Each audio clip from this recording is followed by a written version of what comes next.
Welcome back to Tax Excursion with Kathy, and today we are going to look at Introduction to Taxation and the history of taxation. So just to introduce taxation, every country has a government, and for example in Kenya we normally elect the government after every 5 years, and the purpose of the government is to take care of its citizens.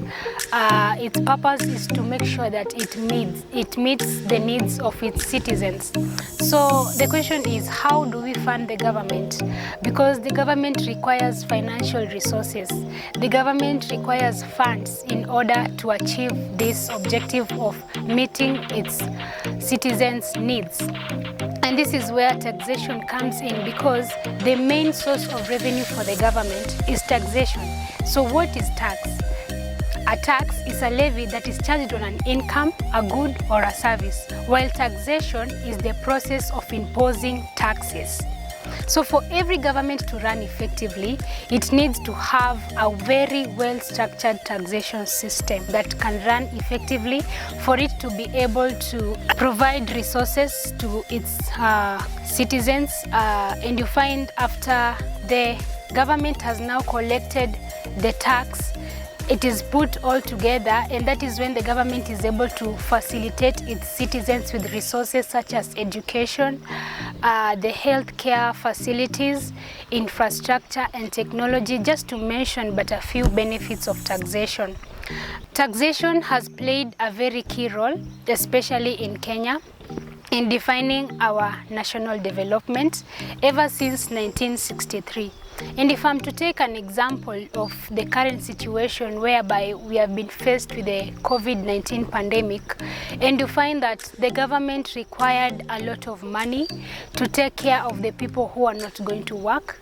The government required a lot of money to invest on the health sector so that it can be able to take care of the people who are being infected with the COVID-19 virus.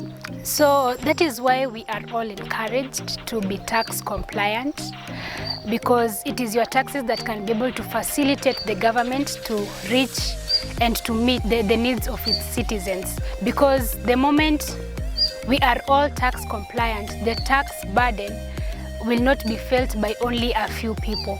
The pinch will not be felt by only a few people. This brings us to the history of taxation. So taxation has been there. It is not new. Tax is not new. And taxation has been there way since before. And the first instance of taxation was recorded when in the Egyptians, whereby the Egyptians used to pay levies to Pharaoh. And it is also recorded in the Bible, where Joseph instructed the Egyptians to pay 20% of their crops to Pharaoh. It is also recorded in the Bible where Jesus instructed the church to pay to Caesar what belongs to Caesar, whereby here Caesar represents the government. When you also look at the Muslims faithfuls usually give part of their profits to the poor at the end of every year, which is known as zakat, which is actually their tax, which is actually how they pay their taxes. When you also look at the colonialists during the colonial period, the adult males used to be charged tax. Tax used to be called the hat poll tax to the colonial government. And in Kenya, we have the Kenya Revenue Authority, which was formed under the Act of Parliament, which is actually a law. So as I had actually said earlier, and as you'll be hearing in the subsequent videos, that tax is all about law. Tax is all about law. You need to have studied the law. You need to have read the law and interpreted it, and you can be able to implement the law.